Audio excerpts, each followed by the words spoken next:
Hello, everyone, and welcome to Talk Nerdy. Today is Monday, November 22nd, 2021, and I'm the host of the show, Cara Santa Maria. Happy early Thanksgiving to my American listeners and to anyone around the world who wants to have an American Turkey Day. And also, if you are hearing this show right when it drops, then I want you to know that there are only 3 days left to contribute to a really important charitable drive, Vulgarity for Charity 2021.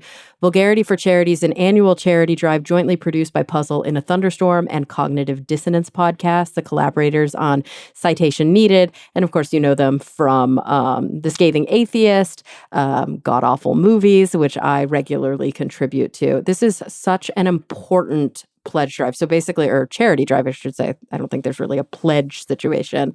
It runs from November 1st through Thanksgiving, November 25th. So we're right at the tail end of it. I have shared about it on social media, but now I want to make sure that you, my podcast listeners, have a chance to contribute. So the charity benefits Modest Needs, which is a nonprofit organization that gives emergency grants to low-income workers who are at risk of slipping into poverty and for whom no other source of immediate help is available. So here's all you have to do. During the drive, if you give $50 or more to Modest Needs, you send a copy of your donation receipt to vulgarityforcharity@gmail.com with a request for a roast, a hilarious and an outrageous roast. You can request anyone or anything to be roasted, and the podcast crew will select 200 roasts of all the roasts that are submitted. Guys, the odds here are pretty good. So if you submit, you're probably going to be selected. And over several podcast episodes, they're going to do these roasts. And of course, if the person or the thing you want to roast is not famous, you should also send an image, a short description. So of course, they can get a proper roast. Last year, Vulgarity for Charity raised $272,948.34. This year, they're hoping for $300,000 in donations for Modest Needs. And an anonymous donor has pledged to match all funds up to $100,000 for the duration of the drive. So every dollar donated up to $200,000 is worth double. This is huge. Make a donation right now to Modest Needs of $50 or more. Send your receipt to vulgarityforcharity@gmail.com. They will roast anyone, and their roasts are brutal. And get this, I have agreed to be a guest roaster. So you may have Cara Santa Maria doing your roast. Super excited. There's not much time left. I hope you'll participate. All right, before we dive into this week's show, I also do want to thank those of you who make Talk Nerdy possible each and every week. Remember, Talk Nerdy is and will always be 100% free to download, and that's because I rely heavily on listener support from people just like you. I've recently completely reworked my tiers on Patreon. So if you go to patreon.com/talknerdy right now and pledge only $2 an episode, you get an ad-free version of the show. Woohoo! This is a really big deal. And if you pledge $10 or more, you join the private Discord server. If you pledge $25 or more, you get a shout out at the top of the show. And finally, $50 more gets you a chance, not just a chance, not a drawing. Like we will do face-to-face live chats. And by face-to-face, obviously, because of COVID, this is online. And obviously, you guys all live all over the globe. So I want to give a shout out right now to my top tier patrons. So those of you who are within the coolest person in the galaxy tier, I want to thank Ulrika Hagman, Leonard Prince, June Sapara, Gabriel Felipe Jaramillo Gonzalez, and Frederick Fast Markison, Dudas Infinitas, David J.E. Smith, Christopher Pitts, and Brian Holden. Those of you who are in the coolest person in the universe. Yeah, that's a big deal. There's only 3 of you. You're my extra special big thank yous. You include Rob Schreck, Mary Neva, and Daniel Lang. Thank you all so much from the bottom of my heart. You make this show possible, and you make possible episodes just like the one we're doing today.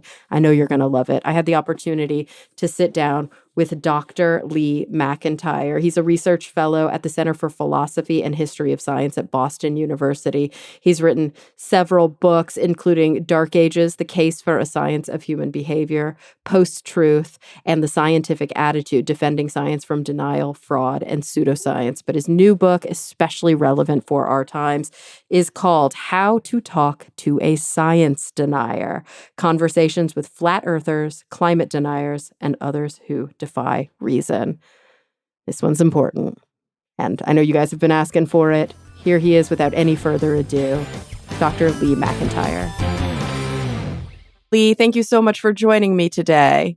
Thanks for having me. I appreciate it. So I have to tell you, when your book came across my desk, How to Talk to a Science Denier, I was like, ugh, yes. Match made in, well, not heaven, but match made. I am so excited to talk about this with you because this is right up my alley. I think all of the listeners of the show have been struggling with this concept, have been struggling with this topic. And from the work that I do, both here on Talk Nerdy, but also on the other show that I co-host, The Skeptic's Guide to the Universe, it's a big part of our work as sort of quote unquote skeptical activists is science communication. And especially, how do you even begin to communicate with somebody who doesn't agree with some of the basic premises, some of the, that middle ground, that center ground, that sort of, well, we all want to promote logic and reason, right? Well, not always. So I'm just really excited to deconstruct with you to get to the base of this. But before we dive into the book itself, I want to know a little bit more about you. Like, how did you get into these topics? Because this isn't your first time writing about this idea of post-truth, this idea of science denial. This has been a big part of your career. It really has. This book is the booster shot, if you will. I mean, I've got some other things out there that I thought were going to do the trick. Every time I write a book, I think, well, that ought to do it, and then things get worse. So I have to write another one. They're not all about the same topic exactly, but I have been concerned for quite some time with the problem of science denial. I'm concerned in general with the erosion of reason, but I think that science denial is in particular interesting because it really showed the pathway that people could use to deny reason on a number of other fronts. Because, as much as folks like you and me and your listeners probably think that, science denial is terrible, awful, and, who could possibly believe it, it's been wildly successful. I mean, modern science denial started in the 1950s with the big tobacco companies, and it has been pretty much 60 or 70 years of uninterrupted victory for them. Whatever they have trained their sights on to undermine, to fight, to manufacture doubt against, they have succeeded. And then now the problem, in my view, has really metastasized not just to science denial, but to reality denial. So this is, I think, the most important work I'm going to do in my life, standing up for science and truth and reason. This is maybe not well, it is unusual work for a philosopher, but it shouldn't be. I mean, to be concerned with this, because it's not just theory, it's practice. And here we are. All of these things are being attacked, and it's time that we learned how to fight back and to do it effectively. Do you find, I mean, gosh, so many questions arise for me, but the one that comes up right after what you said about sort of that it shouldn't be, but often is somewhat unique for a philosopher is, do you find, are there like-minded philosophers that you can engage with, that you can argue with, that you can refine some of these views with? Do you find that there are other people within your sort of subset of thinkers that are also grappling with this topic in a sort of scholastic or academic way?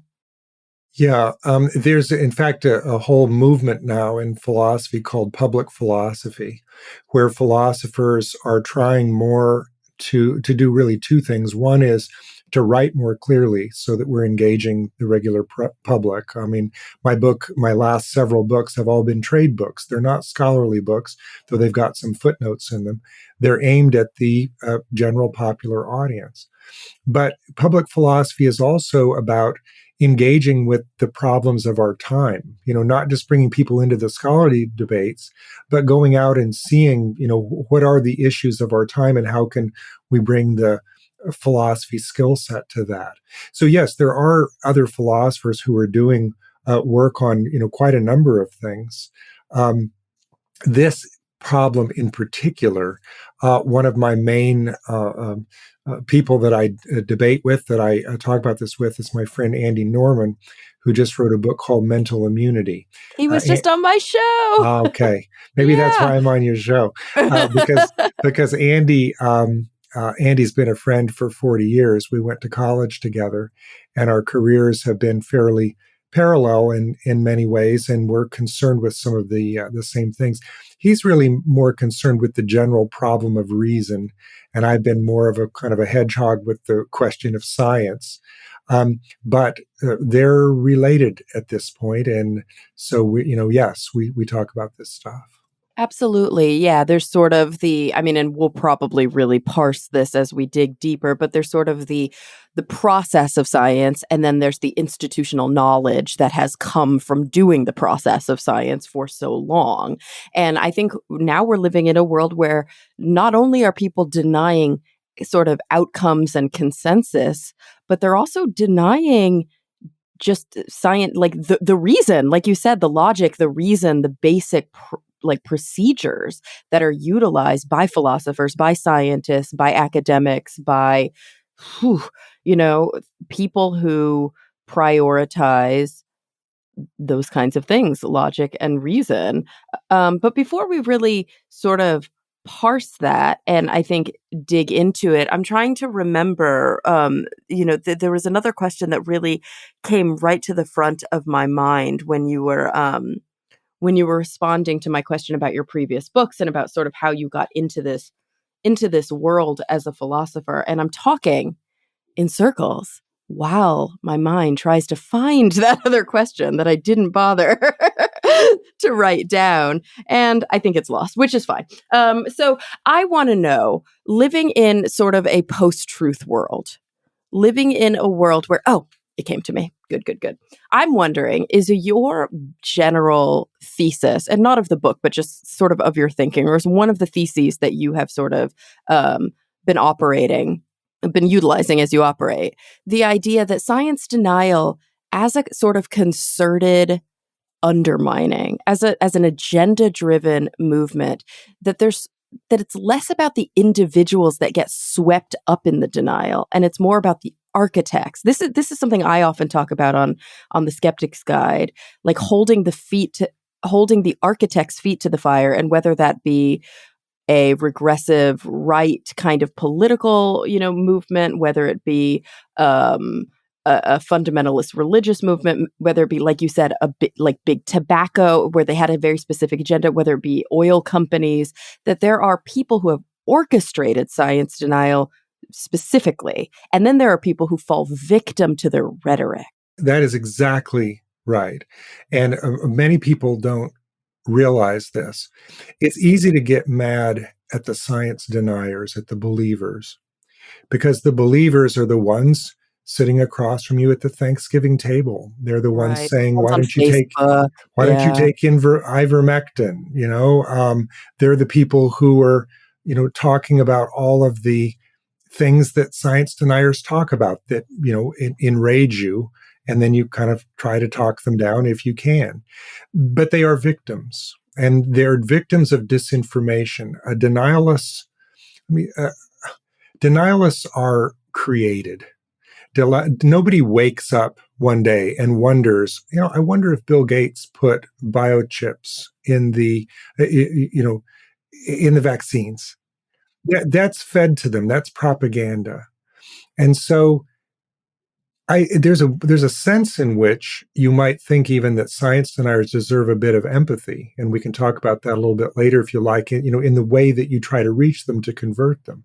Yeah, But almost like cult, like people who are members of a cult members of a versus the cult, cult leader. exactly. Yeah. But the people who need their feet held to the fire are the people who are creating the disinformation.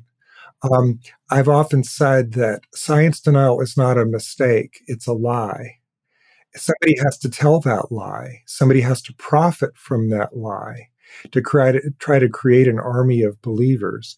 So the one thing that drives me crazy in watching television coverage about COVID denial, mask denial, vaccine denial, is that the media tends to treat it as if it were misinformation, as if this were all just a great big accident and we don't know how we got here. You're right. We got Yes. here because we are the target of a propaganda campaign.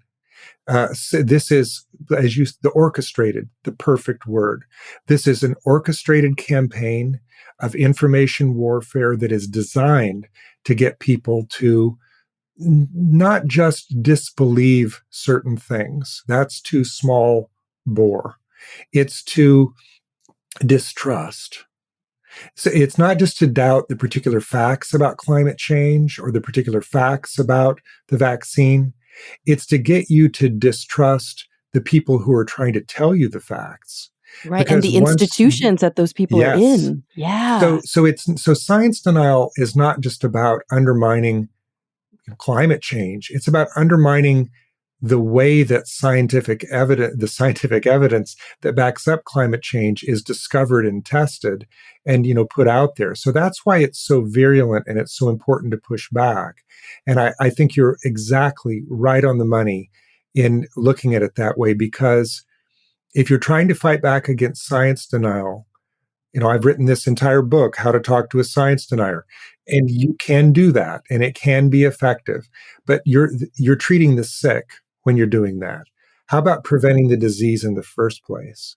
And to prevent the disease in the first place, you've got to go after the creators of disinformation and the amplifiers of disinformation, not just the believers of disinformation. Absolutely. It's sort of like, I feel like a lot of times when we have these intense conversations in the media about like, Facebook and their responsibility, or these different platforms, or the individuals who are sort of spreading around the propaganda. And although, don't get me wrong, Facebook, I think, has a lot of blood on their hands. Ultimately, I worry that we're approaching this the same way we've been approaching the never ending war on drugs, which is going after the low level dealers as if they are somehow responsible for drug trafficking. Like, we're not going to the source. We're not actually holding the whether it be the governments, the campaigns, the individual perpetrator, like the large kind of spokes. And we have pretty sophisticated ways to look at media spread, and we know like who on the internet is responsible Oh, for we the do. most. Yeah, like we're good at that now. I think that you're right in the sense that if you could stop the creation of disinformation, then there wouldn't be anything to amplify. There wouldn't be anything to spread. But I think this is where the analogy with the mid-level drug dealer breaks down, because what Facebook and Twitter and YouTube do is they don't just propagate the message; they amplify the message. There was a study out of the Center for Countering Digital Hate, which found that 65% of the anti-vax propaganda on Twitter was due to 12 people. Now, yes, if we could shut up those 12 people, but cynically looking at who those 12 people are, and some of them have a financial interest, can we actually do that? It's not just a question of deserve, it's a question of where's the pinch point. And I think that the pinch point is social media. That's what makes science denial so much more virulent these days. It's that this disinformation is getting out there. Without the amplifiers, the people creating the disinformation wouldn't have the ability to reach such a large audience. And there's one other bomb I got to drop here, which is that these creators of disinformation are not all just domestic folks that we can reach. Some of the worst creation of science denial, disinformation, is from foreign intelligence. So, how are you going to stop Russia from creating disinformation about the COVID vaccine? You really can't. I mean, that's an information war, and the U.S. military is gearing up. They know how to fight an information war, but it's the amplifiers that I think deserve a lot more scrutiny. If we can shut down the creators, yes, but the amplifiers I think deserve more scrutiny than we're giving them.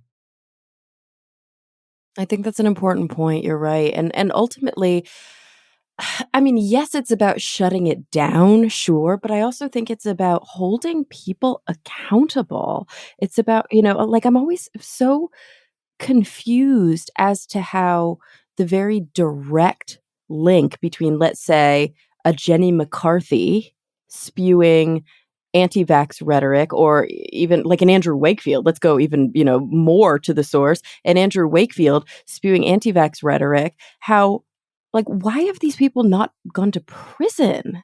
Why have these people not, at least gone on trial and at least had an argument made for the amount of harm that is literally resting on their shoulders? It's it's hard because it's subject to the law of whatever country they reside in, and as I pointed out, not all of it is coming from the U.S. I mean, Andrew Wakefield is a British physician. He was stripped of his medical license and uh, is a pariah as far as the medical establishment is concerned. But he's a hero to anti-vaxxers. He goes Yeah, to like, doesn't these. matter because their whole thing is, like, That's to right. eschew basic medicine, or yeah.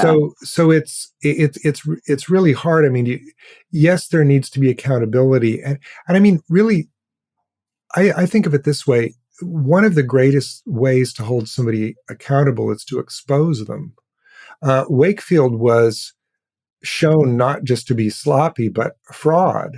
Yeah, There yeah. was an investigative journalist, Brian Deere, who, I've also had him on my yeah, show. who Yeah. did the work, right, Yeah, to show yeah. that Wakefield wasn't just a bad scientist; he was committing fraud.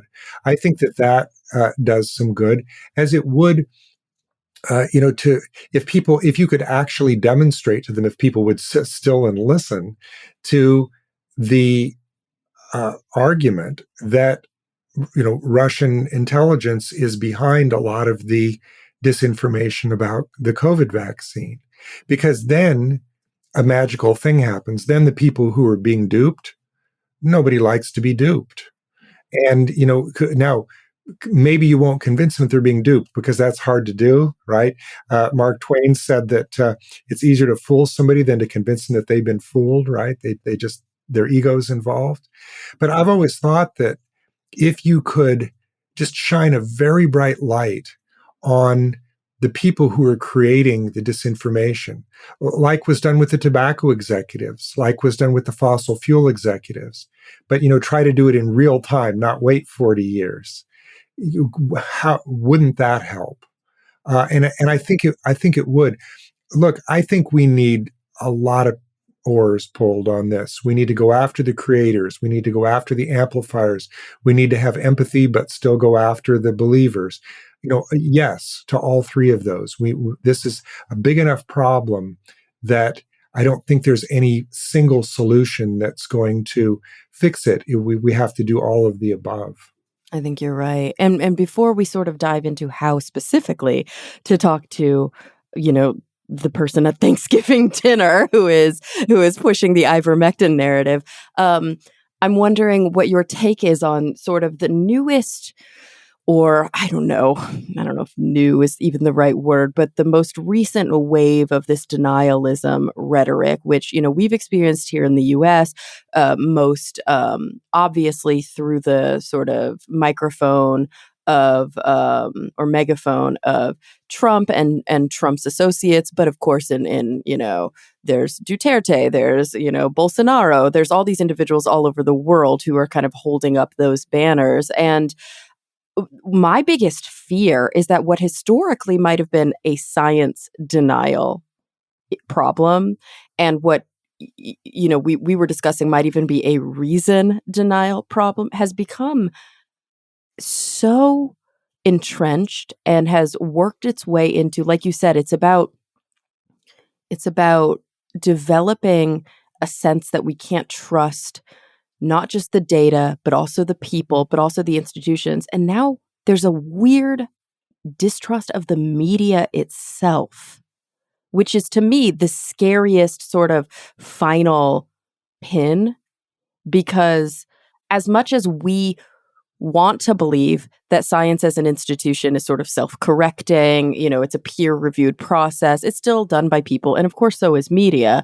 And there are always going to be cultural ebbs and flows of, the way we do science, the why of the science.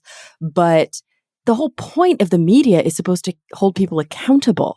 It is a tough one, because what we're facing now is, as I said at the opening, is reality denial. Yes, And reality and I and denial. I have I in my book Post Truth, I defined post truth as the political subordination of reality. Used to be that science denial was about money. Look at the tobacco companies. They didn't want to prove that, they didn't have to prove that smoking didn't cause lung cancer. They just had to raise enough doubt so that we would delay for 40 years while they sold cigarettes. It was Naomi Oreskes' wonderful book, Emergence of Doubt. This was the point. It's worse now, because science denial has become politicized. Look what happened with climate change. That's about money, but it's not just about money anymore. It's also about politics. And once it becomes politicized, once you start to choose up the us versus them team, then it's, as I said, the foot soldiers aren't making any money on it. The fossil fuel executives are still making plenty of money on climate denial. But the foot soldiers out there are not making any money, but they know which team they're supposed to be on. And so they're, passing on the disinformation and believing it, and it makes it worse for all of us. God, it's such a pyramid scheme. It is. So what really has to be done, I think, is, the primary thing, the first thing, is to simply to recognize the spot that we're in. We're in a spot where the risk is authoritarianism. The risk is not just science denial or reality denial. Because, and why do I say this? It's because the way this is going is straight out of the authoritarians' playbook. Read Tim Snyder, read Jason Stanley. They make the argument that the best way to control a population is to control their information source. Mm-hmm. And so And we see that's that why in they're North attacking. Korea. We see that Exactly. even in China. We see places Yes. where, people are So, only fed what the government is so, comfortable with them being so fed. that's what they're doing. They're attacking the media. They're attacking look who Trump attacked: the scientists, the media, the intelligence services. He's attacking the truth tellers. Because and by the way, creating distrust about them, because doubt can be answered by evidence, but distrust cannot. Once you distrust the truth tellers, then you get cynical. And Right, then because where do whatever you evidence go? they provide, Is a lie. it's a lie. Yeah, it's part of a It's fake global news. conspiracy. Yeah, yeah, That's right. yeah. So where do you go for accurate information? You go to the authoritarian dictator, right? That's the danger that behind all of this, because reality denial is not just done for fun. It's done for a political purpose, and that political purpose is fascism. I've always been confused by the mental gymnastics that it takes, though, to yes, doubt, doubt, doubt, doubt, doubt, deny, deny, deny. I don't trust CNN anymore, and I don't trust like you said, the CIA anymore, and I don't trust, the different like organizations that were the truth tellers.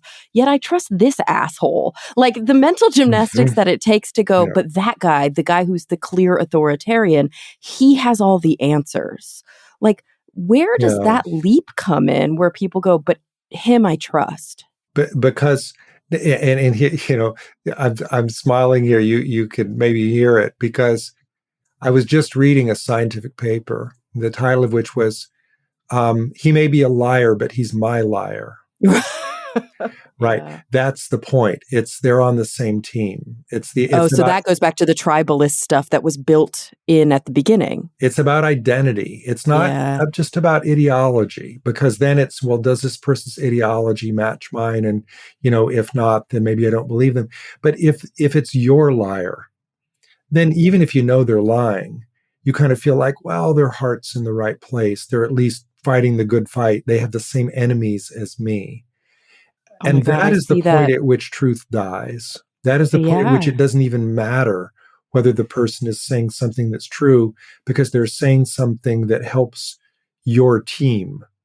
And that is the end. That is, Snyder said it best: post-truth is pre-fascism. That's what this is gearing toward. I am afraid. I see that so often with, I'm going to get a little personal here. I see that so often with my own father, who, long story short, for the listeners probably already know this, I was raised in Texas. I grew up in the heart of the Bible Belt in North Texas, to a Mormon father. I left the church quite early. I consider myself an atheist, very progressive. I moved to LA, blah, blah, blah. The rest is history. But one of the things I really struggle with when I communicate about these issues with my own father is that he's a very smart man. He's an engineer. He is very pro sort of academia. He really respects what I do for a living, and he respects m- he respects knowledge. But at the same time, he has these fundamentalist religious views and these very staunch ties to his Republican identity that often override reason. And so we'll engage. Like, that's the nice thing about my dad, is that we can engage. And sometimes it gets hot, and sometimes, uh, tempers fly. But when we engage, we always get to a pinch point where sort of the argument breaks down, and it's like, well, it's just what I think. It's just how we think. And it frustrates me to no end, because I can see that identity, that desperate sort of like, okay, the ideology is no longer quite as clear and I'm having a hard time articulating it, but my leaders told me this. And if I disagree with this, then all of a sudden the entire fabric of my belonging starts to unwind, and that's not safe for me. Can you point it out to him in just the way you just did? Oh yeah, but that's You can that's the say part that's that, what I you just can. said. But the part that I think is really hard is that when you reflect that back and there are emotions involved, the defensiveness of, like, when somebody, it's almost like being told you're in a cult. Yeah, no, Like, people don't want to hear it that. is. I mean, I've often said that in talking to a science denier, when you challenge their beliefs, you're challenging who they are. This is not just what Yeah, they believe. This is their identity. But and there was this. People sometimes think that science denial is just about intelligence, but as you point out, it's not. no, In my fact, dad is a sometimes very smart man. sometimes the smart people are the ones who are the hardest to convince, because they're able, through reason, to cherry pick off, and they've read a lot and they know how to defend themselves through argument.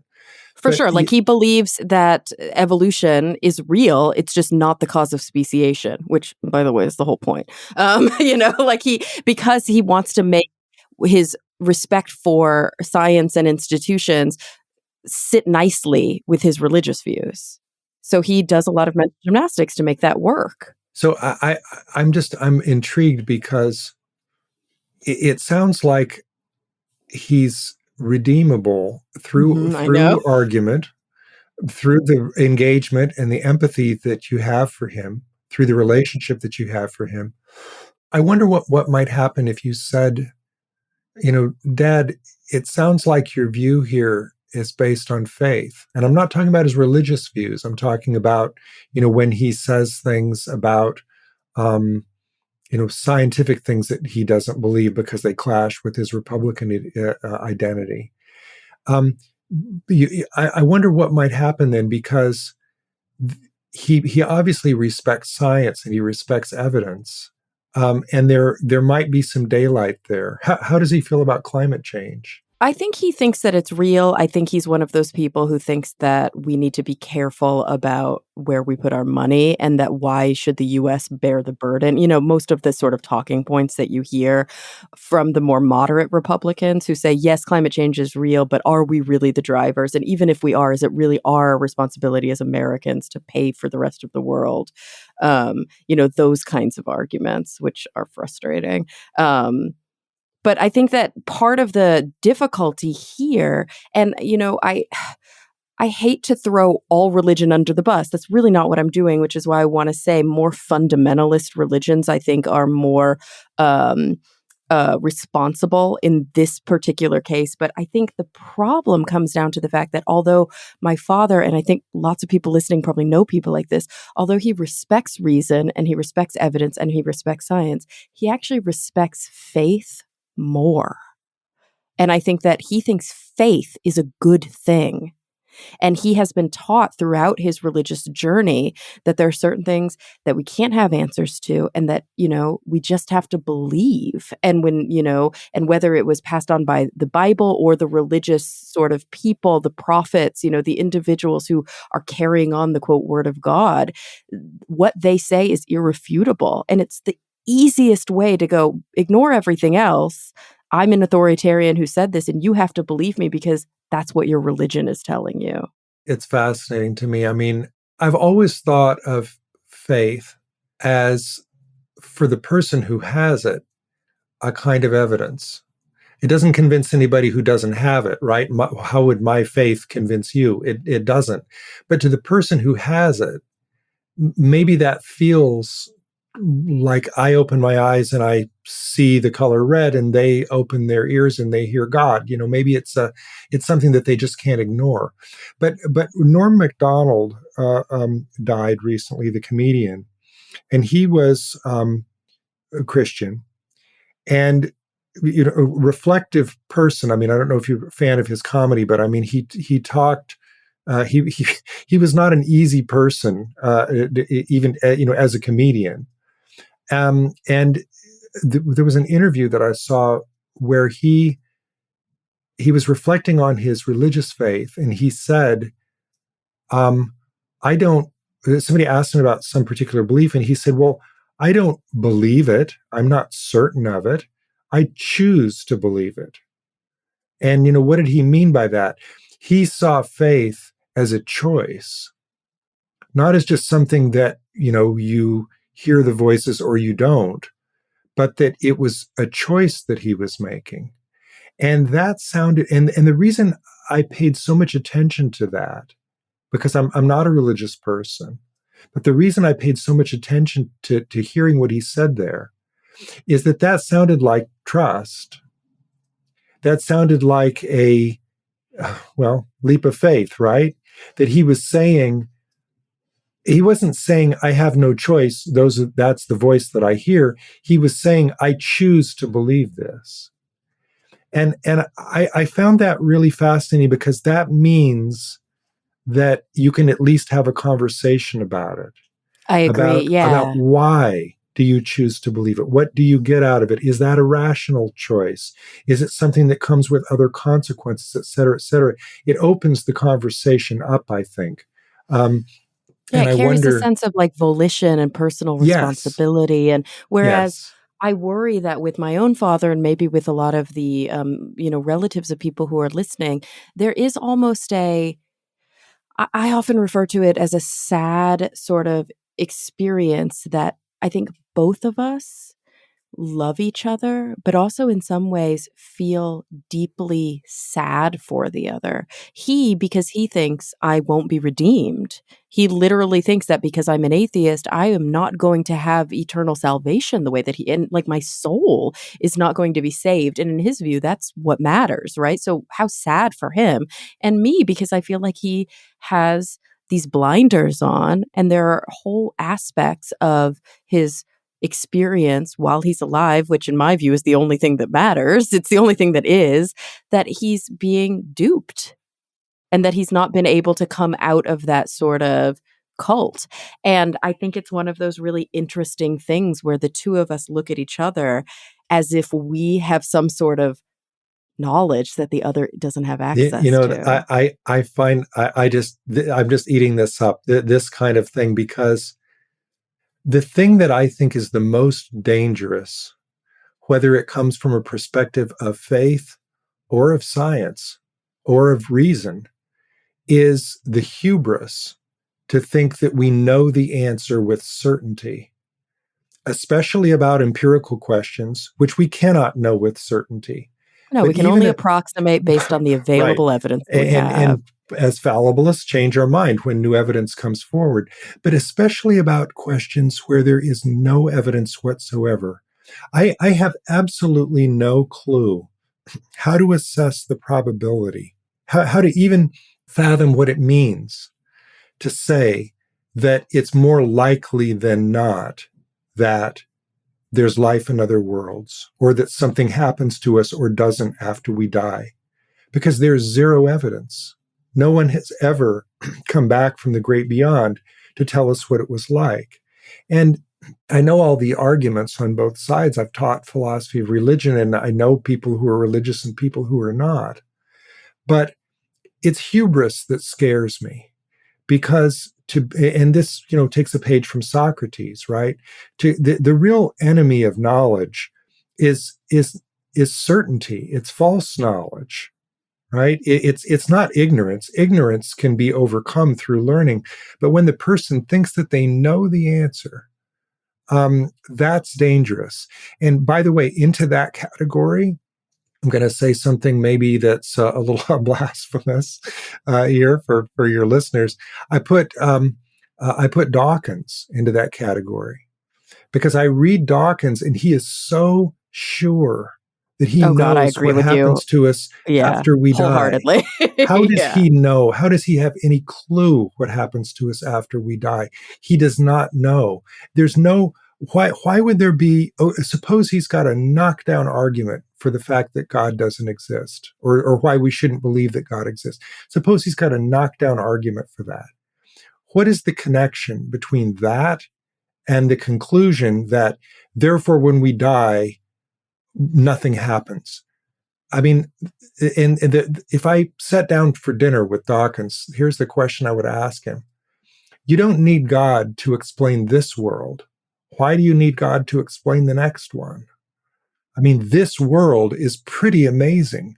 We've got stuff and life and consciousness, and when it's not terrible, it's wonderful.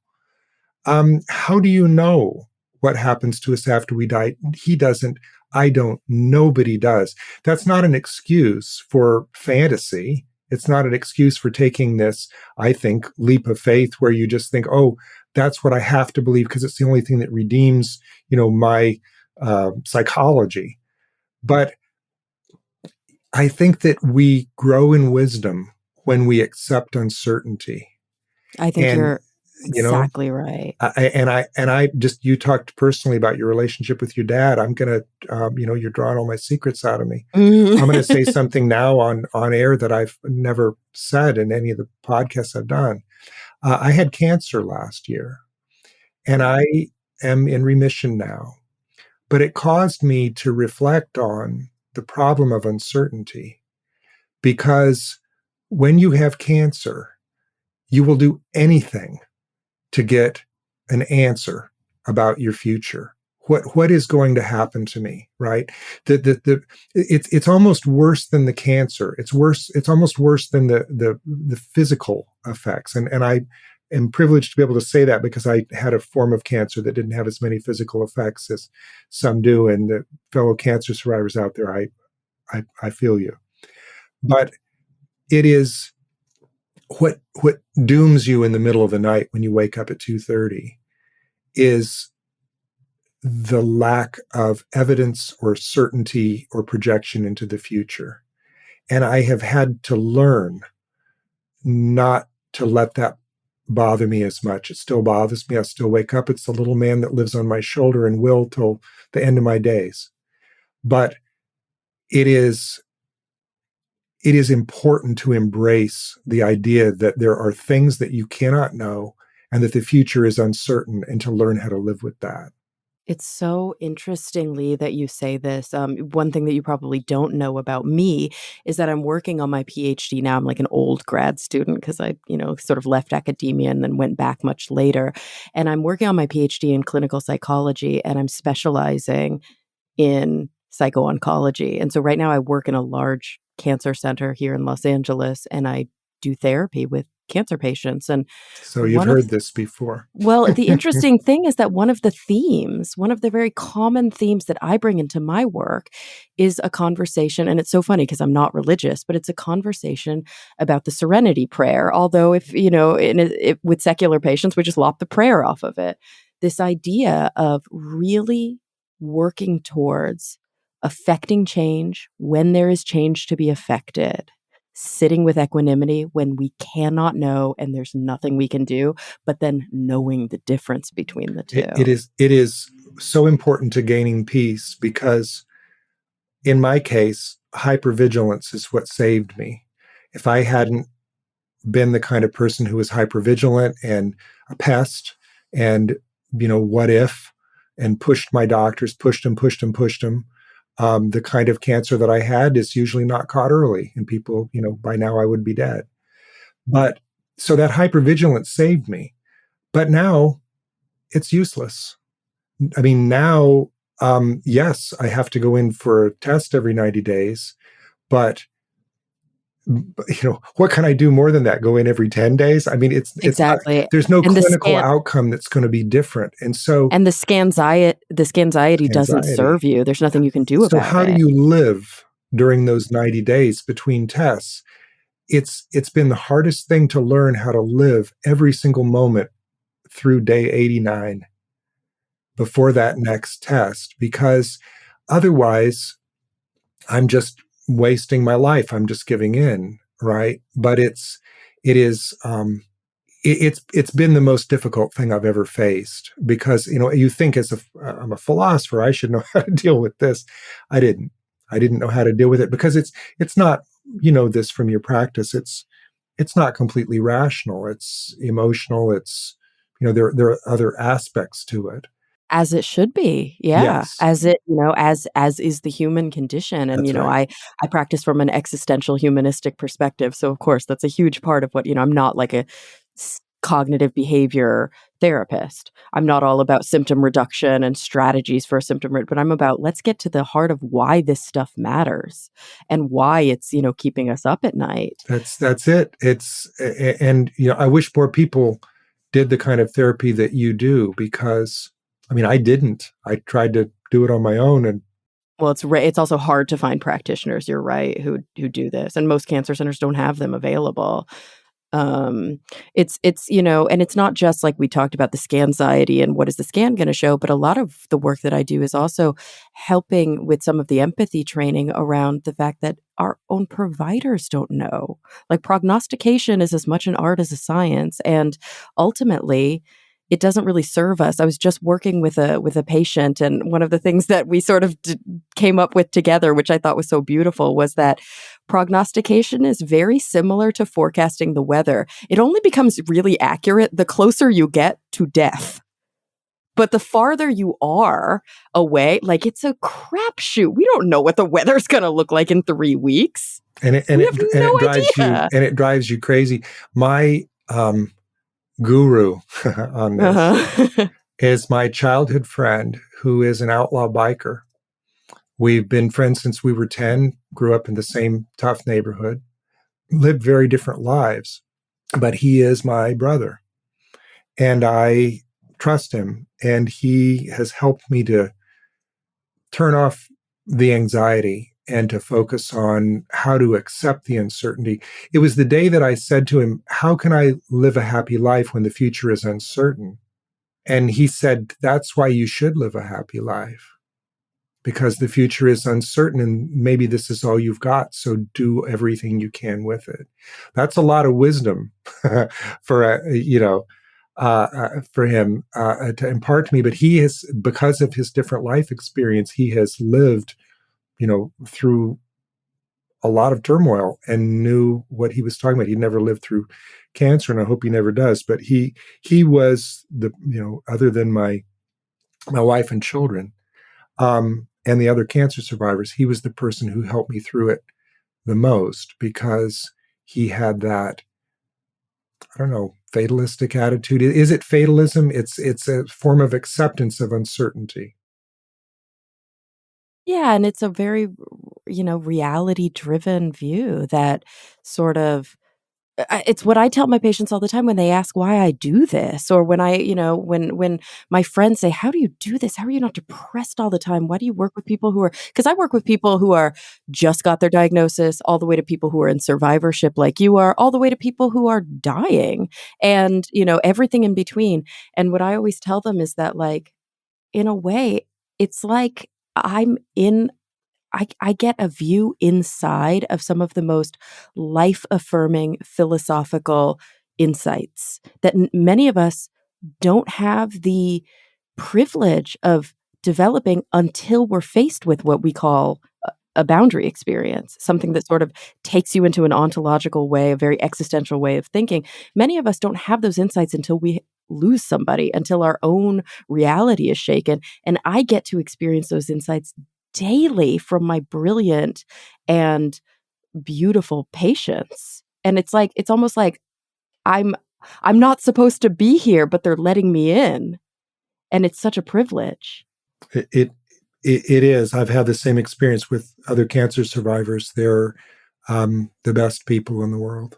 Oh, yeah, I love it. And this whole conversation and sort of the framing around it takes me back to this idea when you were talking about Dawkins and you were talking about certainty versus uncertainty and sort of the serenity prayer and living in the gray area with equanimity. And it reminds me of a phrase that we often use on the Skeptic's Guide, neuropsychological humility.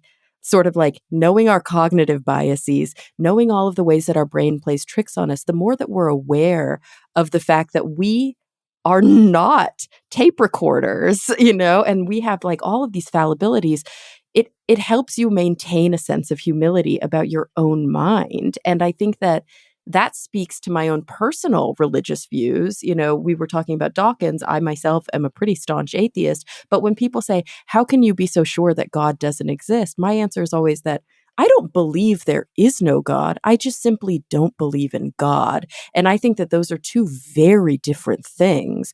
And when they say, "Well, then aren't you an agnostic?" My response is, we're all agnostic. It's a redundant label. Nobody knows. In my view, you either live your life as a theistic agnostic or you live your life as an atheistic agnostic. And I live my life as if there is no God. I make choices and have behaviors as if God didn't exist. But that doesn't mean I know any more than a religious person knows. Who is the one who said that everybody is an atheist about all other religions except theirs? Exactly, right? Like in America, at least most people are not polytheistic unless they subscribe to a handful of very specific religions. But the dominant, the monocultural sort of religion here, the Judeo-Christian thing, it's monotheistic. So Yeah, they're atheistic about all the other all, gods. all the others, and then people you call atheists is just, well, and that other one too. Right, It's and just just it. one more, Instead of all yeah. the others but one, it's just all the others. But Um, you're so right about this idea that I do think it's an important distinction. It's not that I fervently believe there is no God. It's that I simply don't believe in God. And I do think that's an important distinction to make because it does show a certain level of humility. Like I try my best. And we all have hubris and we all struggle with that, but I really try my best to check it and to maintain that neuropsychological humility because by definition, anybody who studies science knows by definition, things that exist outside of the natural world, metaphysical things, are not subject to the scientific method. I like We I like cannot know. I like the way you framed it because it's really, you think about how scientists, why they believe something. They believe it tentatively. They believe it based on the evidence. They believe they're maybe skeptical at first, but once the evidence is sufficient, then they give their assent. But understand that they should be open minded enough that if future evidence comes forward to suggest that they were wrong, they'll change their mind. right? I think that that's, in fact, the essence. I call it the scientific attitude. That's the essence of what it means to be a scientist. And so, what you're really doing is approaching your beliefs, not just about science, but all your beliefs in that same way.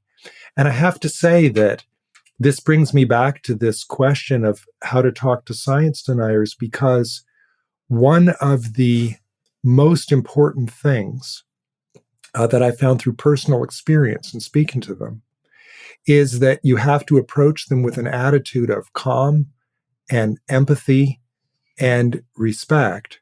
And part of that is humility. Part of it is understanding. And here's the thing, if you express that, it will make them like you. It will build trust. And if you think of science denial as a breach of trust, building trust is crucial for convincing somebody to give up their denialist beliefs. Because, yes, it's hard. You're trying to get somebody to change their identity, maybe as hard as getting them to change their religion or their political beliefs. But is it possible? Yes. And how would you do it? I think you do it by admitting that you don't have all the answers, that science is not about proof and certainty. And if they have the view that science, that you have to prove that the vaccines are safe before they'll take it, that's not a scientific view, because you can't prove that aspirin is safe. You can't prove that anything is safe. Things, they probably taken other vaccines where they didn't have that standard. So I think, reaching out to somebody in a humane way with the idea that none of us have all the answers, I think that that resonates on a human level with people, and they will perhaps begin to open up. Certain amount of science denial is based on fear and alienation and polarization, just this feeling that you're against me and why would I give in to you? You can defang the snake by listening to what they have to say. Just simply, I went to a flat earth convention one time. Simply by listening, I think I built trust. And people can only monologue for so long, and then they'll say, well, what do you think? And we actually had some interesting conversations. Yeah, it reminds me what you're saying of the sort of central tenets of Rogerian person-centered therapy. Carl Rogers is a very humanistic voice within the therapy movement. He had these tenets. He basically said, when I sit down with a patient or a client, I attempt in every interaction to utilize empathy, to have unconditional positive regard, and to maintain a non-judgmental stance. And in doing that, in sitting with somebody, and I like to also add to that a principle that I think is really important, and that's the principle of charity. Why assume in each interaction that a person has a nefarious plot? Why not, from the very beginning, say, this person is doing this because it makes sense to them, because it brings them meaning or purpose or whatever the case may be, and they're doing it out of a place of good. And if I can make that assumption and operate under that assumption, I'm going to flex my empathy muscle in a way that really, I think, lends itself to better communication and better understanding. And Isn't and that I amazing? I know, it's like, and I firmly believe, and I say this to all of my patients and I say this to all of my friends, empathy is not a gift that some people have and other people don't. It is a skill that we have to learn. It is. And after writing this book, in the process of writing the book, but also after, I've started to recognize the symmetry between the methodology that I recommend in this book and what's used to talk people out of cults. Daryl Davis is a blues musician who talks people out of the Ku Klux Klan. They give him their robes. He's done it 200 times. Read a book by Eli Saslow called Rising Out of Hatred, about a young man who was a rising star in the white supremacist movement, who was talked out of his beliefs by a group of Jewish students who invited him to Shabbat dinner at their college once a week and basically talked him down out of his white supremacist views. People can do absolutely amazing things, and our beliefs can change because beliefs are not just about facts. Beliefs are about community. Beliefs are social. And this is whether they're reasoned beliefs or not, by the way. So, I mean, this applies to all of us. But the amazing things that I've noticed, because I read these accounts of the hardest of hardcore science deniers who give up their beliefs about climate change, about anti-vax. When does it happen? It always happens. It's the same story every single time. They were engaged in conversation with someone that they trusted who treated them with dignity and respect. And over more than one conversation, they shared facts that the person then later came back to on their own and decided to give up their beliefs. That's how it always happens. And it's Yeah, the it's a hardest thing to humanistic do. interaction. It It's the is. hardest thing to do when you want to throttle somebody for not wearing their mask, right? Right, across that Thanksgiving table. It is very it is very hard to do it, and I have to say I'm not particularly good at it in the the Rogerian, or you think of it, there are other people who are much better at it than I Well, and am. sometimes it's harder to do with your own family. It is, yes. Yeah. No, you bring up a great point there. I mean, because they Yeah. already trust you. So Right. you're already on first base. But then there's the, well, I don't have to respect them. I can just be blunt, but that Yeah. doesn't always work. Yeah. Yeah. Yeah. It's oh gosh, there's so much sort of, I think, wealth in what we've been discussing, and it continues at a depth that almost, like, the more you think about it, the deeper it goes. And I think it reinforces why it's so important to be an ambassador for reason, to be an ambassador for science, to be even the reason that I like to be an ambassador for nerdiness or for atheism. The reason when people say, well, why do you even use the label? It's like, it's not because I'm trying to deconvert, and it's because I want other people to see that we're not all the same. We're not all monolithic. And, like, I'm an atheist too, but I'm like I try to be a good person. And I want people to interact with an atheist that they think is a good person. And to me, that's an important step. And I think one of the points that you just made that I want to reinforce from a personal perspective is that we can change our minds. Like, I was raised Mormon. I left the church. And when people ask me about what was the thing that made you realize, I don't know if I was ever actually Mormon. I don't know if my mind was ever made up. I think I was just trying to be a good kid and please my parents.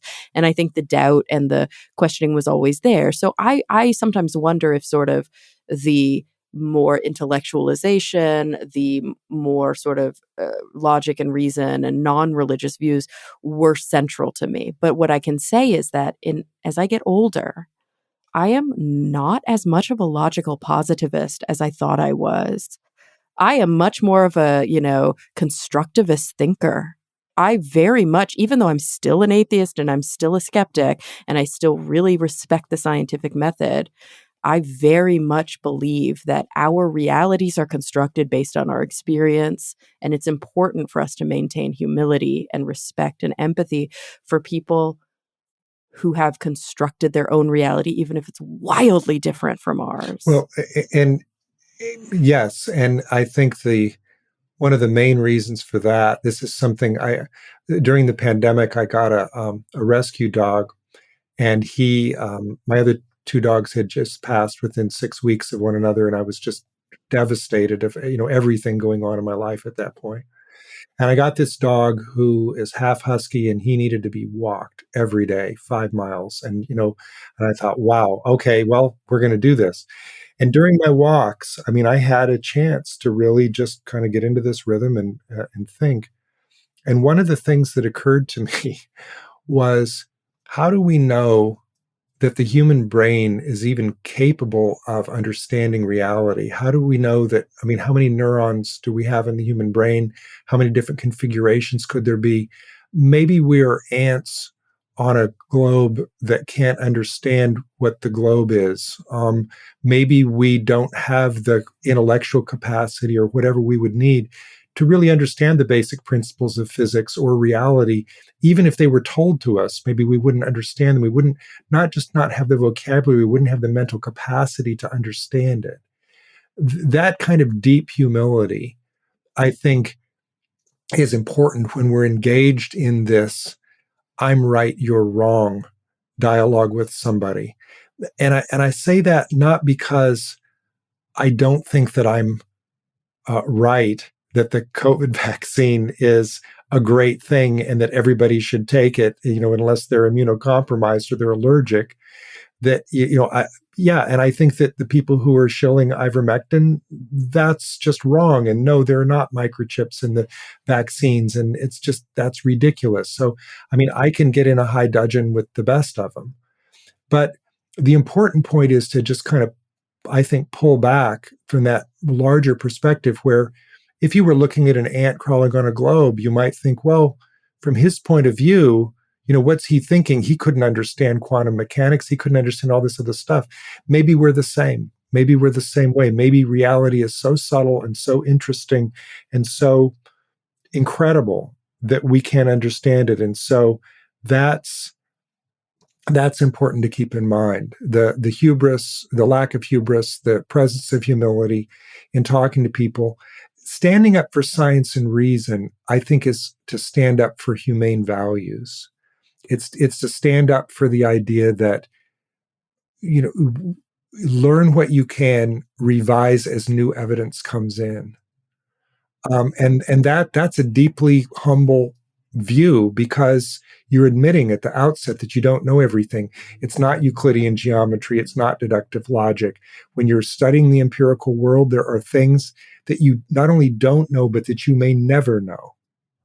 And it's really hard to channel that when you're having a heated conversation. And I can't do it, and I don't know many people who can. But reaching out to people, I firmly believe that reaching out to people on a human basis is the only way to go. It's the only way that we have any sort of hope of changing their beliefs. And even if we don't change their beliefs, I think we are better for it.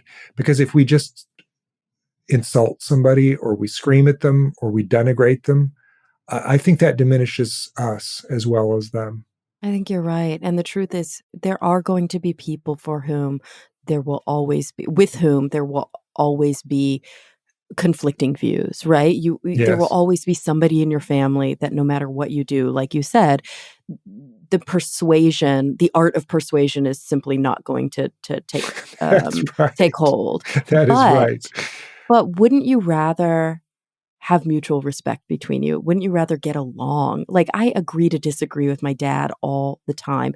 And there are deep, difficult feelings that I carry with me. But at the same time, I actually enjoy his company. And I think that that's Interesting. like the best thing you could hope for.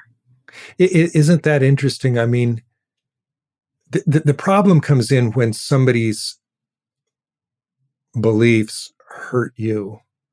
When they're, like, "Oh, I don't believe in wearing masks, so I'm not going to wear a mask." Well, gee, that might get me sick. So I mean, that's where the real clash comes in. Yeah, I'm very lucky that my dad is But vaccinated. You know sure, what I sure, mean? Like I said, he's got the nuance there. right. But you're right. And that's when, people have to make decisions. Public health decisions are sometimes a little bit more firm.